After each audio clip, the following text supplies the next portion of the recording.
I came here to LH 10 years ago.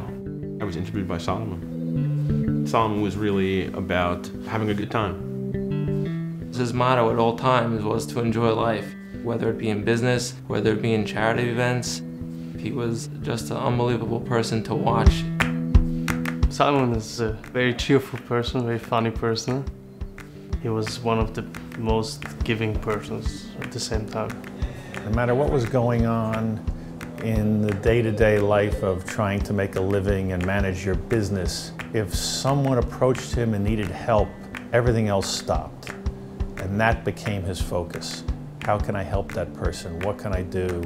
He was a person who cared about others, whose whole focus was not how much money could I make today, but how much money could I make today so I could give to organizations like Lifeline.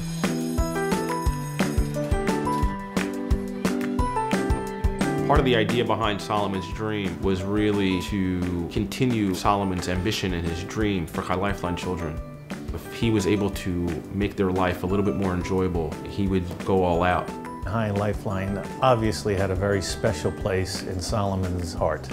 It was, for many people, an out-of-body experience. It was just a complete party. It was what Solomon would want, to be honest. With Lifeline, it's not enough to write a check. He always wanted to be involved, hands-on. When he was with the kids, he would do anything and everything for them. He had a cell phone number on the Bika Cholim room in Sloan Kettering. It wasn't something that he just gave out, but it was hanging on the Bika Cholim center. Anybody that needed anything was able to call and it was taken care of. My father was helping sick children. That's the way he was. He would go to the hospitals to visit a sick child. On Shabbosim, he would walk all over town bringing cholent and kugel and other food. They called him the cholent guy.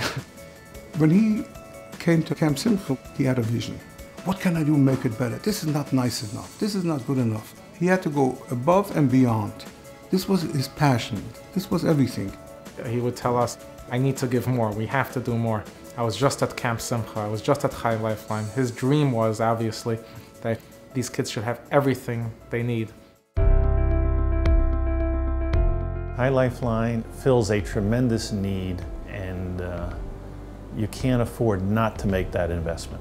He says, why don't people come and see what happens in the hospital, what happens at home with these families that have given up hope? I think he would want people to know what an unbelievable job that Lifeline does in all aspects. And his goal was to tell as many people and bring as many people along for the ride.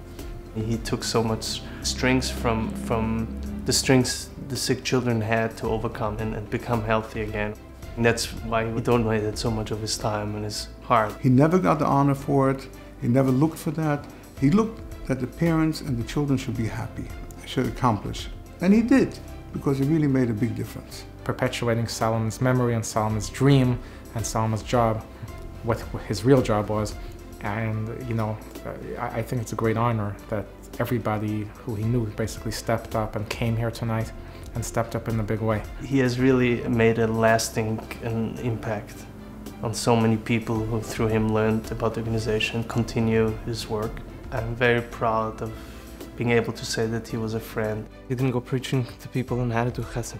It was the actions that he did that made people realize the sincerity and the level of purity that he had in mind. And this is what he saw in Lifeline.